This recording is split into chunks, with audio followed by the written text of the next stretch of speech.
कहानी का नाम गिला। आवाज़ सविता दहिया। लेखक मुंशी प्रेमचंद। जीवन का बड़ा भाग इसी घर में गुजर गया, पर कभी आराम न नसीब हुआ। मेरे पति संसार की दृष्टि में बड़े सज्जन, बड़े शिष्ट, बड़े उदार, बड़े सौम्य होंगे, लेकिन जिस पर गुजरती है वही जानता है।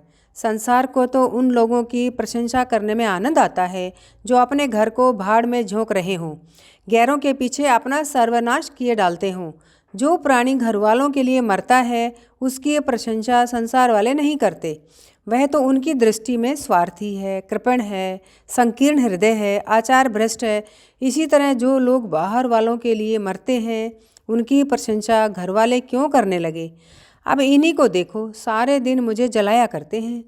मैं पर्दा तो नहीं करती, लेकिन सोफ़े सुलफ के लिए बाजार जाना बुरा मालूम होता है। और इनका यह हाल है कि चीज़ मंगवाओ तो ऐसी दुकान से लाएंगे जहाँ कोई ग्राहक भूलकर भी न जाता हो। ऐसी दुकानों पर न तो अच्छी चीज़ मिलती है, न तोल ठीक होती है, न दाम ही उचित होते हैं। यह दोष न होते तो वह दुकान बदनाम ही क्यों होती। पर इन्हें ऐसी ही गई बीती दुकानों से चीज़ें लाने का मर्ज है। बार बार कह दिया, साहब किसी चलती हुई दुकान से सौदे लाया करो, वहाँ माल अधिक खपता है, इसलिए ताज़ा माल आता रहता है। पर इनको तो टुटपूंजियों से बनती है और वे इन्हें उल्टे छुरे से मूंढते हैं। गेहूं लाएंगे तो सारे बाजार से खराब, घुना हुआ। चावल ऐसा मोटा कि बैल भी न पूछे। दाल में कराई और कंकड़ भरे हुए, मनो लकड़ी जला डालो, क्या मजाल की गले। घी लाएंगे तो आंधो आध तेल या 16 आने कोकोजेम, और दरअसल घी से एक छटाक कम। तेल लाएंगे तो मिलावट, बालों में डालो तो चिमट जाए, पर दाम दे आएंगे शुद्ध आंवले के तेल का। किसी चलती हुई नामी दुकान पर जाते तो इन्हें जैसे डर लगता है, शायद ऊंची दुकान और फीके पकवान के कायल हैं। मेरा अनुभव तो यह है कि नीची दुकान पर ही सड़े पकवान मिलते हैं। एक दिन की बात हो तो बर्दाश्त कर ली जाए, रोज रोज का टंटा नहीं सहा जाता। मैं पूछती हूँ, आखिर आप टुटपूंजियों की दुकान पर जाते ही क्यों हैं? क्या उनके पालन पोषण का ठेका तुम्हें ने लिया है? आप फरमाते हैं। मुझे देखकर सबके सब बुलाने लगते हैं। वाह, क्या कहना है, कितनी दूर की बात कही। जरा इन्हें बुला लिया और खुशामद के 2 शब्द सुना दिए, थोड़ी सी स्तुति कर दी, बस आपका मिजाज आसमान पर जा पहुंचा। फिर इन्हें सुधी नहीं रहती कि यह कूड़ा करकट बांध रहा है या क्या। पूछती हूँ, तुम उस रास्ते से जाते ही क्यों हो? क्यों किसी दूसरे रास्ते से नहीं जाते? ऐसे उठाई गिरों को मुंह ही क्यों लगाते हो? इसका कोई जवाब नहीं। एक चुप 100 बाधाओं को हराती है। एक बार एक गहना बनवाने को दिया। मैं तो महाशय को जानती थी, इनसे कुछ पूछना व्यर्थ समझा। आपने पहचान के एक सोनार को बुला रही थी। संयोग से आप भी विराजमान थे। बोले, ये संप्रदाय विश्वास के योग्य नहीं, धोखा खाओगी। मैं एक सुनार को जानता हूँ, मेरे साथ का पढ़ा हुआ है, बरसों साथ साथ खेले हैं। वह मेरे साथ चालबाजी नहीं कर सकता। मैंने भी समझा, जब इनका मित्र है और वह भी बचपन का, तो कहाँ एक दोस्ती का न निभाएगा। सोने का एक आभूषण और 100 रुपये इनके हवाले किए। इन भले मानस ने वह आभूषण और रुपये न जाने किस बेईमान को दे दिए कि बरसों के झंझट के बाद जब चीज़ बनकर आई तो 60 आने तांबा और इतनी भद्दी की देखकर घिन लगती थी। बरसों की अभिलाषा धूल में मिल गई, रो पीट कर बैठ रही। ऐसे ऐसे वफादार तो इनके मित्र हैं, जिन्हें मित्र की गर्दन पर छुरी फेरने पर भी संकोच नहीं। इनकी दोस्ती भी उन्हीं लोगों से है जो जमाने भर के जट्टू, गिरह कट, लंगोटी में फाक खेलने वाले फाके मस्त हैं, जिनका उद्यम ही इन जैसे आँख के अंधों से दोस्ती गांठना है। नित्य ही एक न एक महाशय उधार मांगने के लिए सिर पर सवार रहते हैं और बिना लिए गला नहीं छोड़ते। मगर ऐसा कभी न हुआ कि किसी ने रुपए चुकाए हों। आदमी एक बार खोकर सीखता है, 2 बार खोकर सीखता है, किंतु यह भले मानस 1000 बार खोकर भी नहीं सीखते। जब कहती हूँ रुपए तो दे आए, अब मांग क्यों नहीं लाते? क्या मर गए तुम्हारे वह दोस्त? तो बस बगलें झाँक कर रह जाते हैं। आपसे मित्रों को सूखा जवाब नहीं दिया जाता। खैर, सूखा जवाब ना दो। मैं भी नहीं कहती कि दोस्तों से बेमुरौवती करो, मगर चिकनी चुपड़ी बातें तो बना सकते हो, बहाने तो कर सकते हो। किसी मित्र ने रुपए मांगे और आपके सिर पर बोझ पड़ा, बेचारे कैसे इनकार करें। आखिर लोग जान जाएंगे कि नहीं कि यह महाशय भी भुक्खल ही हैं। इनकी हविस यह है कि दुनिया इन्हें संपन्न समझती रहे, चाहे मेरे गहने ही क्यों न गिरो रखने पड़े। सच कहती हूँ, कभी कभी तो एक एक पैसे की तंगी हो जाती है और इन भले आदमी को रुपए जैसे घर में काटते हैं। जब तक रुपए के वारे न्यारे न कर लें इन्हें चैन नहीं। इनकी करतूतें कहाँ तक गाऊं? मेरी तो नाक में दम आ गया है। एक न एक मेहमान रोज यमराज की भांति सिर पर सवार रहते हैं। न जाने कहाँ से बेफिक्रे इनके मित्र हैं। कोई कहीं से आकर मरता है, कोई कहीं से। घर क्या है, अपाहिजों का अड्डा है। जरा सा तो घर, मुश्किल से 2 पलंग, ओढ़ना बिछोना भी फालतू नहीं। मगर आप हैं कि मित्रों को निमंत्रण देने को तैयार। आप तो अतिथि के साथ लेटेंगे, इसलिए इन्हें चारपाई भी चाहिए, ओढ़ना बिछोना भी चाहिए, नहीं तो घर का पर्दा खुल जाता है मेरे बच्चों के सिर। गर्मियों में तो खैर कोई मुजायका नहीं, लेकिन जाड़ों में तो ईश्वर ही याद आते हैं। गर्मियों में भी खुली छत पर तो मेहमानों का अधिकार हो जाता है। अब मैं बच्चों को लिए पिंजड़े में पड़ी फड़फड़ाया करूं।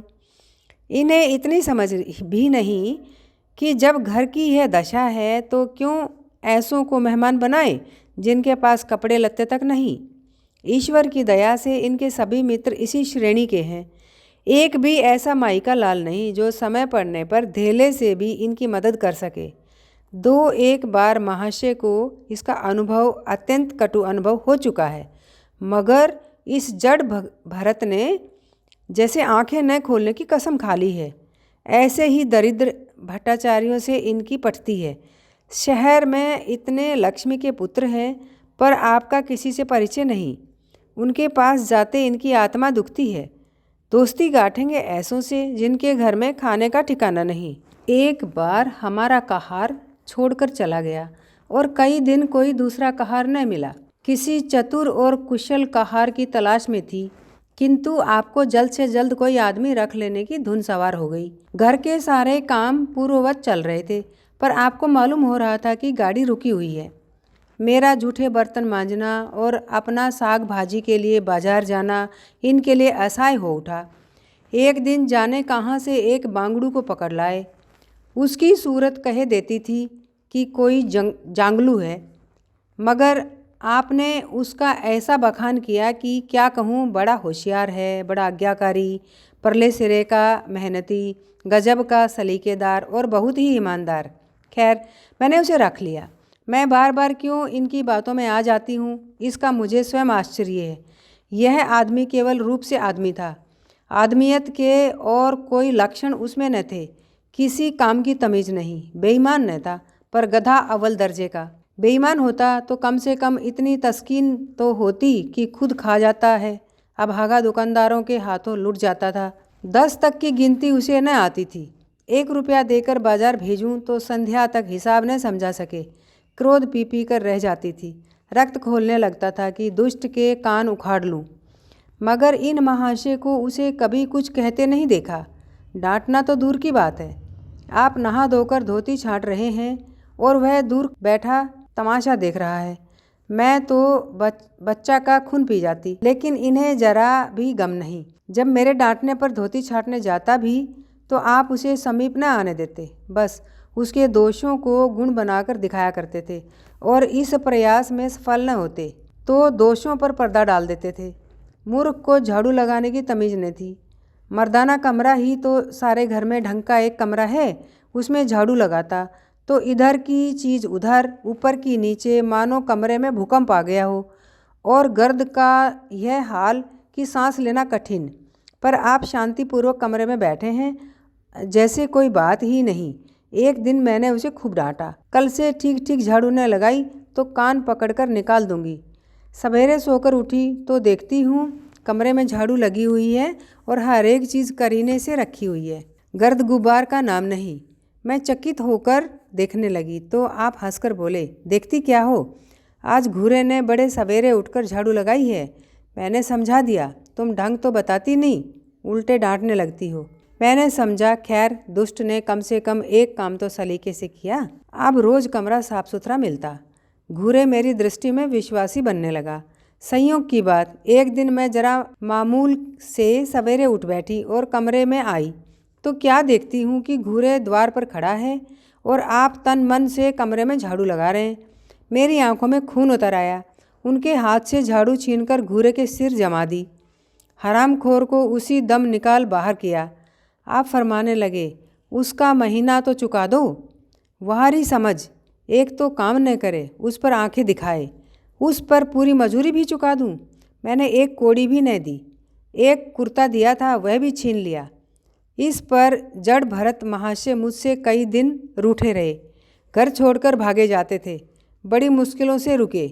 ऐसे ऐसे भोंदू भी संसार में पड़े हुए हैं। मैं न होती तो शायद अब तक इन्हें किसी ने बाजार में बेच दिया होता। एक दिन मेहतर ने उतारे कपड़ों का सवाल लिया। इस बेकारी के ज़माने में फालतू कपड़े तो शायद पुलिस वालों या रईसों के घर में ही हों। मेरे घर में तो ज़रूरी कपड़े भी काफ़ी नहीं। आपका वस्त्रालय एक बक्ची में आ जाएगा जो डाक के पार्सल से कहीं भेजा जा सकता है। फिर इस साल जाड़ों के कपड़े बनवाने की नौबत न आई। पैसे नज़र नहीं आते। कपड़े कहाँ से बने? मैंने मेहतर को साफ जवाब दे दिया। कड़ाके का जाड़ा पड़ रहा था। इसका अनुभव मुझे कम न था। गरीबों पर क्या बीत रही है इसका भी मुझे ज्ञान था। लेकिन मेरे या आपके पास खेद के सिवा इसका और क्या इलाज है? जब तक समाज का यह संगठन रहेगा ऐसी शिकायतें पैदा होती रहेंगी। जब एक एक अमीर और रईस के पास एक एक मालगाड़ी कपड़ों से भरी हुई हैं, तब फिर निर्धनों को क्यों न नग्नता का कष्ट उठाना पड़े। खैर, मैंने तो मेहतर को जवाब दे दिया। आपने क्या किया कि अपना कोट उठाकर उसकी भेंट कर दिया। मेरी देह में आग लग गई। इतनी दानशील नहीं हूँ कि दूसरों को खिलाकर आप सो रहूँ। देवता के पास यही एक कोट था। आपको इसकी जरा चिंता न हुई कि पहनेंगे क्या। यश के लोभ ने जैसे बुद्धि ही हर ली। मेहतर ने सलाम किया, दुआएं दी और अपनी राह ली। आप कई दिन सर्दी से ठिठुरते रहे। प्रातःकाल घूमने जाया करते थे, वह बंद हो गया। ईश्वर ने उन्हें हृदय भी एक विचित्र प्रकार का दिया है। फटे पुराने कपड़े पहनते आपको जरा भी संकोच नहीं होता। मैं तो मारे लाज के गड़ जाती हूँ, पर आपको जरा भी फिक्र नहीं। कोई हंसता है तो हंसे आपकी बला से। अंत में जब मुझसे न देखा गया तो एक कोट बनवा दिया। जी तो जलता था कि खूब सर्दी खाने दूं, पर डरी कि कहीं बीमार पड़ जाएं तो और बुरा हो। आखिर काम तो इन्हीं को करना है। महाशय अपने दिल में समझते होंगे मैं कितनी विनीत, कितना परोपकारी हूँ। शायद इन्हें इन बातों का गर्व हो। मैं इन्हें परोपकारी नहीं समझती, न विनीत ही समझती हूँ। यह जड़ता है, सीधी सादी निरीहता। जिस मेहतर को आपने अपना कोट दिया उसे मैंने कई बार रात को शराब के नशे में मस्त झूमते देखा है और आपको दिखा भी दिया है। फिर दूसरों की विवेकहीनता की पूर्ति हम क्यों करें? अगर आप विनीत और परोपकारी होते तो घर वालों के प्रति भी तो आपके मन में कुछ उदारता होती, या सारी उदारता बाहर वालों ही के लिए सुरक्षित है? घर वालों को उसका अल्पांश भी न मिलना चाहिए। मेरी इतनी अवस्था बीत गई, पर इस भले आदमी ने कभी अपने हाथों से मुझे एक उपहार भी न दिया। बेशक मैं जो चीज़ बाजार से मंगवाऊं उसे लाने में इन्हें जरा भी आपत्ति नहीं, बिल्कुल उज्र नहीं, मगर रुपए मैं दे दूं, यह शर्त है। इन्हें खुद कभी यह उमंग नहीं होती। यह मैं मानती हूँ कि बेचारे अपने लिए भी कुछ नहीं लाते। मैं जो कुछ मंगवा दूं उसी पर संतुष्ट हो जाते हैं। मगर आखिर आदमी कभी कभी शौक़ की चीज़ें चाहता ही है। अन्य पुरुषों को देखती हूँ, स्त्री के लिए तरह तरह के गहने, भांति भांति के कपड़े, शौक श्रृंगार की वस्तुएं लाते रहते हैं। यहाँ सब व्यवहार का निषेध है। बच्चों के लिए भी मिठाइयाँ, खिलौने, बाजे शायद जीवन में एक बार भी न लाए हों। शपथ सी खाली है, इसलिए मैं तो इन्हें कृपण कहूँगी, आरसिक कहूँगी, हृदय शून्य कहूँगी, उदार नहीं कह सकती। दूसरों के साथ इनका जो सेवा भाव है उसका कारण है इनका यश लोभ और व्यवहारिक अज्ञानता। आपके विनय का यह हाल है। कि जिस दफ्तर में आप नौकर हैं उसके किसी अधिकारी से आपका मेलजोल नहीं। अफसरों को सलाम करना तो आपकी नीति के विरुद्ध है। नज़र या डाली तो दूर की बात है। और तो और कभी किसी अफसर के घर नहीं जाते। इसका खामियाजा आप न उठाएं तो कौन उठाए। औरों को रियायती छुट्टियां मिलती हैं, आपका वेतन कटता है।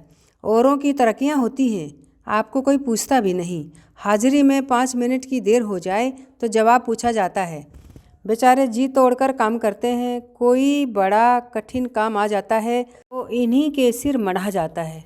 इन्हें जरा भी आपत्ति नहीं।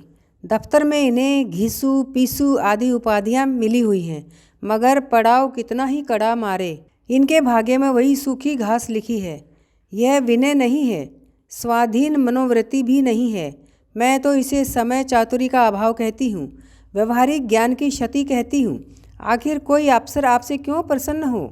इसलिए कि आप बड़े मेहनती हैं। दुनिया का काम मुरौवत और रवादारी से चलता है। अगर हम किसी से खिंचे रहें तो कोई कारण नहीं कि वह भी हमसे न खिंचा रहे। फिर जब मन में क्षोभ होता है तो वह दफ्तरी व्यवहारों में भी प्रकट हो ही जाता है। तो मातहत अफसर को प्रसन्न रखने की चेष्टा करता है। जिसकी जात के से अफसर का कोई व्यक्तिगत उपकार होता है, जिस पर वह विश्वास कर सकता है, उसका लिहाज वह स्वभावतः करता है। ऐसे सिरागियों से क्यों किसी को सहानुभूति होने लगी? अफसर भी तो मनुष्य हैं। उसके हृदय में जो सम्मान और विशिष्टता की कामना है वह कहाँ पूरी हो? जब अधीनस्थ कर्मचारी ही उससे फिरंट रहें तो क्या उसके अफसर उसे सलाम करने आएंगे? आपने जहाँ नौकरी की वहाँ से निकाले गए या कार्याधिक्य के कारण छोड़ बैठे। आपको कुटुंब सेवा का दावा है। आपके कई भाई भतीजे होते हैं, कभी इनकी बात भी नहीं पूछते। आप बराबर उनका मुंह ताकते रहते हैं। इनके एक भाई साहब आजकल तहसीलदार हैं। घर की मलकियत उन्हीं की निगरानी में है। वह ठाठ से रहते हैं, मोटर रख ली है, कई नौकर चाकर हैं, मगर यहाँ भूले से भी पत्र नहीं लिखते। एक बार हमें रुपये की बड़ी तंगी हुई। मैंने कहा अपने भ्राता जी से क्यों नहीं मांग लेते। कहने लगे उन्हें क्यों चिंता में डालूं, उन्हें भी तो अपना खर्च है। कौन सी ऐसी बचत हो जाती होगी। जब मैंने बहुत मजबूर किया तो आपने पत्र लिखा। मालूम नहीं पत्र में क्या लिखा। पत्र लिखा या मुझे चकमा दे दिया। रुपए न आने थे न आए। कई दिनों के बाद मैंने पूछा, कुछ जवाब आया? श्रीमान के भाई साहब के दरबार से। आपने रुष्ट होकर कहा, अभी केवल एक सप्ताह तो खत पहुँचे हुए, अभी क्या जवाब आ सकता है। 1 सप्ताह और गुजरा, मगर जवाब नदारद। अब आपका ये हाल है कि मुझे कुछ बातचीत करने का अवसर ही नहीं देते। इतने प्रसन्नचित्त नज़र आते हैं कि क्या कहूँ। बाहर से आते हैं तो खुश खुश, कोई न कोई शिगुफा लिए हुए। मेरी खुशामद भी खूब हो रही है। मेरे मैके वालों की प्रशंसा भी हो रही है। मेरे गृह प्रबंध का बखान भी असाधारण रीति से किया जा रहा है। मैं इन महाशय की चाल समझ रही थी। यह सारी दिलजोई केवल इसलिए थी कि श्रीमान के भाई साहब के विषय में कुछ पूछ न बैठूं। सारे राजनीतिक, आर्थिक, सामाजिक, आचारिक प्रश्नों की मुझसे व्याख्या की जाती थी, इतने विस्तार और गवेषणा के साथ कि विशेषज्ञ भी लोहा मान जाएं, केवल इसलिए कि मुझे वह प्रसंग उठाने का अवसर न मिले। लेकिन मैं भला कब चूकने वाली थी। जब पूरे 2 सप्ताह गुजर गए और बीमे के रुपए भेजने की तिथि मौत की तरह सिर पर सवार हो गई तो मैंने पूछा, क्या हुआ? तुम्हारे भाई साहब ने श्रीमुख से कुछ फरमाया या अभी तक पत्र नहीं पहुंचा? आखिर घर की जायदाद में हमारा भी कुछ हिस्सा है या नहीं, या हम किसी लोंडी दासी की संतान हैं? 500 रुपये साल का नफ़ा तो 10 साल पहले था, अब तो 1000 से कम न होगा।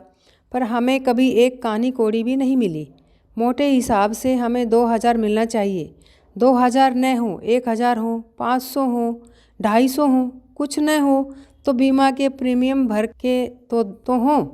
तहसीलदार साहब की आमदनी हमारी आमदनी की चौगुनी है। रिश्वतें भी लेते हैं, तो फिर हमारे रुपए क्यों नहीं देते? आप हे हाँ हाँ करने लगे।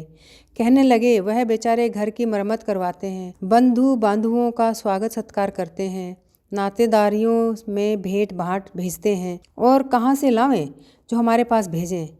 वाहरी बुद्धि, मानो जायदाद इसलिए होती है कि उसकी कमाई उसी में खर्च हो जाए। इस भले आदमी को बहाने गढ़ने भी नहीं आते। मुझसे पूछते, मैं एक नहीं 1000 बता देती। एक से एक बढ़कर कह देते घर में आग लग गई, सब कुछ स्वाह हो गया, या चोरी हो गई, तिनका तक न बचा, या 10,000 का अनाज भरा था उसमें घाटा रहा, या किसी से फौजदारी हो गई उसमें दिवाला पिट गया। आपको सूझी भी तो लचरसी बात, तकदीर ठोंक कर बैठ रही।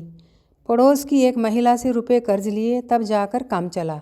फिर भी आप भाई भतीजों की तरफ से के पुल बांधते हैं तो मेरे शरीर में आग लग जाती है।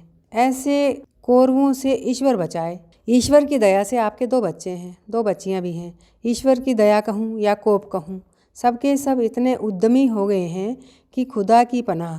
मगर क्या मजाल है कि यह भोंदू किसी को कड़ी आंखों से देखें। रात के 8 बज गए हैं, युवराज अभी घूमकर नहीं आए। मैं घबरा रही हूँ। आप निश्चिंत बैठे अखबार पढ़ रहे हैं। झल्लाई हुई जाती हूँ और अखबार छीनकर कहती हूँ, जाकर जरा देखते क्यों नहीं, लौंडा कहाँ रह गया। न जाने तुम्हारा हृदय कितना कठोर है। ईश्वर ने तुम्हें संतान ही न जाने क्यों दी। पिता का पुत्र के साथ कुछ तो धर्म है। तब आप भी गर्म हो जाते हैं। अभी तक नहीं आया, बड़ा शैतान है। आज बच्चा आते हैं तो कान उखाड़ लेता हूँ, मारे हंटरों के खाल उधेड़ कर रख दूंगा। यूँ बिगड़कर तैस के साथ आप उसे खोजने निकलते हैं। संयोग की बात, आप उधर जाते हैं, इधर लड़का आ जाता है। मैं पूछती हूँ, तू किधर से आ गया। वह तुझे ढूंढने गए हुए हैं। देखना आज कैसी मरम्मत होती है। यह आदत ही छूट जाएगी। दांत पीस रहे थे, आते ही होंगे। छड़ी भी उनके हाथ में है।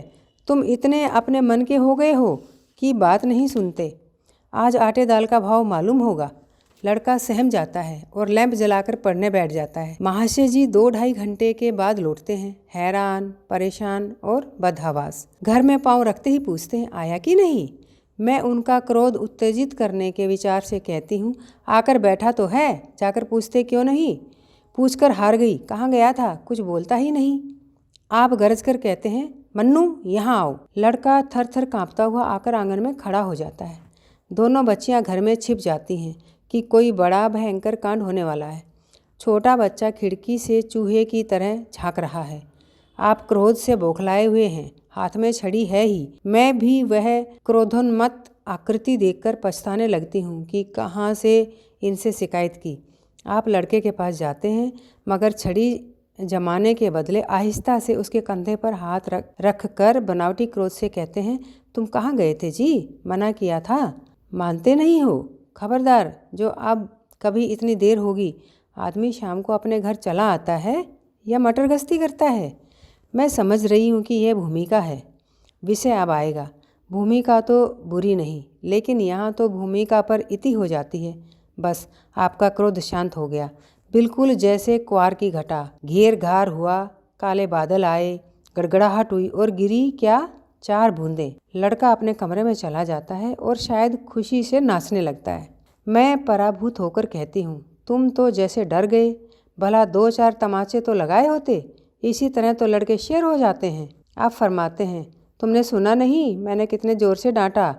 बच्चा की जान ही निकल गई होगी। देख लेना जो फिर कभी देर में आए। तुमने डांटा तो नहीं। हाँ, आंसू पोंछ दिए।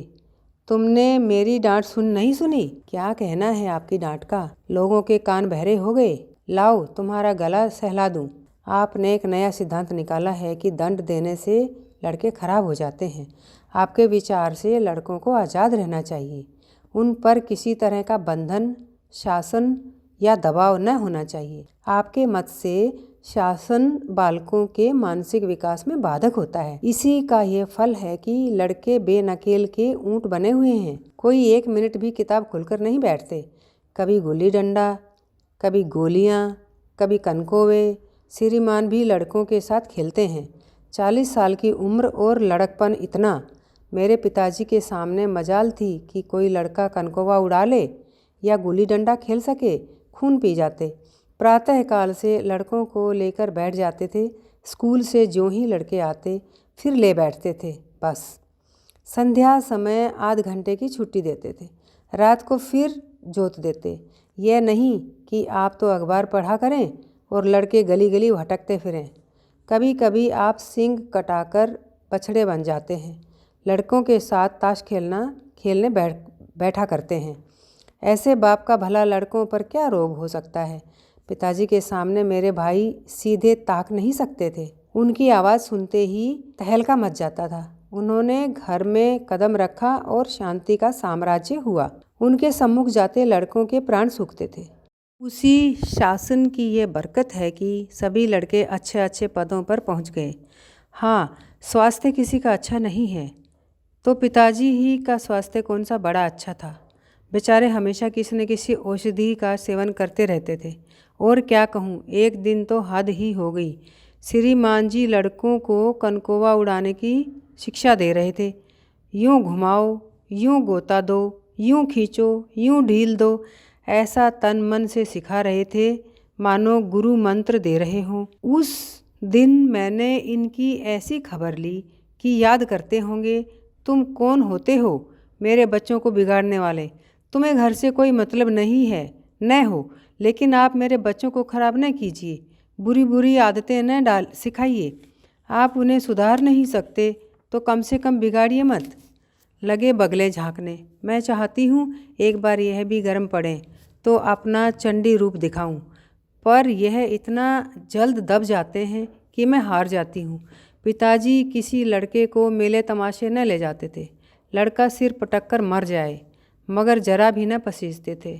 और इन महात्मा जी का ये हाल है कि एक एक से पूछकर मेले ले जाते हैं। चलो चलो, वहाँ बड़ी बहार है, खूब आतिशबाजियाँ छूटेंगी, गुब्बारे उड़ेंगे, बिलायती चरखियाँ भी हैं, उन्हें पर मज़े से बैठना। और तो और आप लड़कों को हॉकी खेलने से भी नहीं रोकते। एक अंग्रेजी खेल भी कितने जानलेवा होते हैं। क्रिकेट, फुटबॉल, हॉकी एक से एक घातक। गेंद लग जाए तो जान लेकर ही छोड़े। पर आपको इन सभी खेलों से प्रेम है।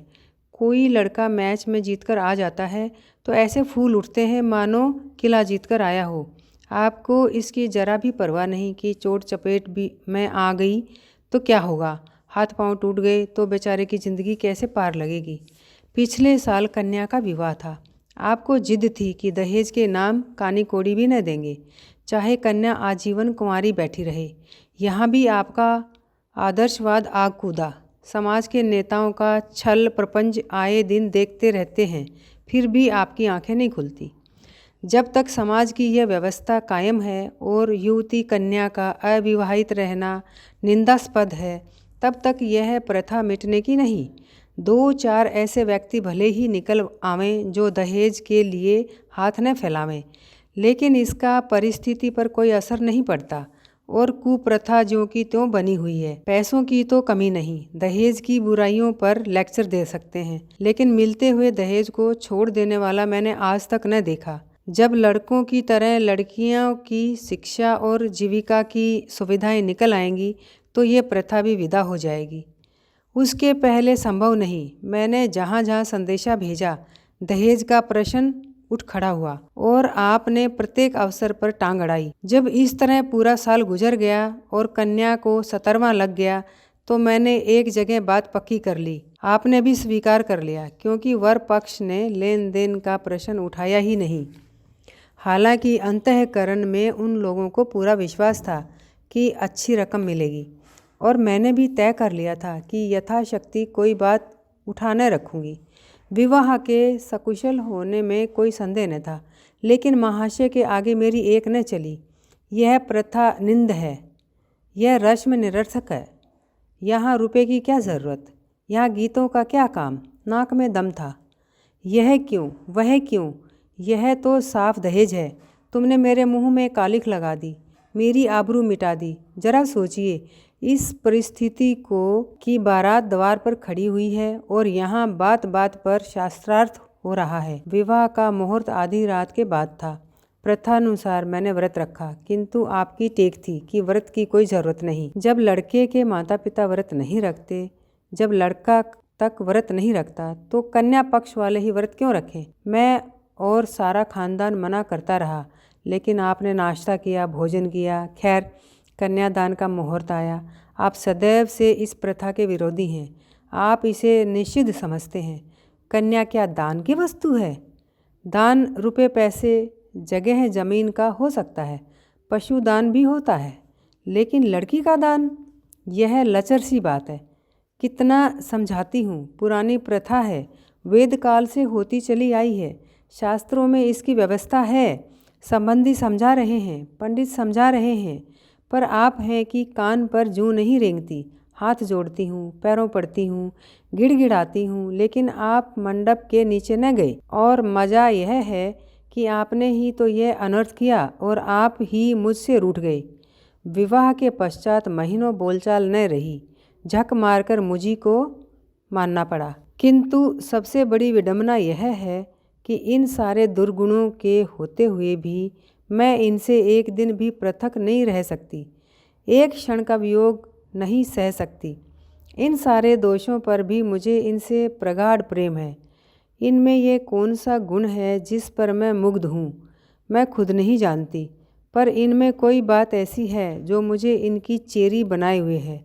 वह ज़रा मामूली से देर में घर आते हैं तो प्राण नहों में समा जाते हैं। आज यदि विधाता इनके बदले मुझे कोई विद्या और बुद्धि का पुतला, रूप और धन का देवता भी दे तो मैं उसकी ओर आंखें उठाकर न देखूं। यह धर्म की बड़ी बेड़ी नहीं है, कदापि नहीं, प्रथागत पतिव्रत भी नहीं, बल्कि हम दोनों की प्रकृति में कुछ ऐसी क्षमताएं, कुछ व्यवस्थाएं उत्पन्न हो गई हैं मानो किसी मशीन के कल पुर्जे घिस घिसाकर फिट हो गए हों और एक पुर्जे की जगह दूसरा पुर्जा काम न दे सके, चाहे वह पहले से कितना ही सुडौल, नया और सुदृढ़ क्यों न हो।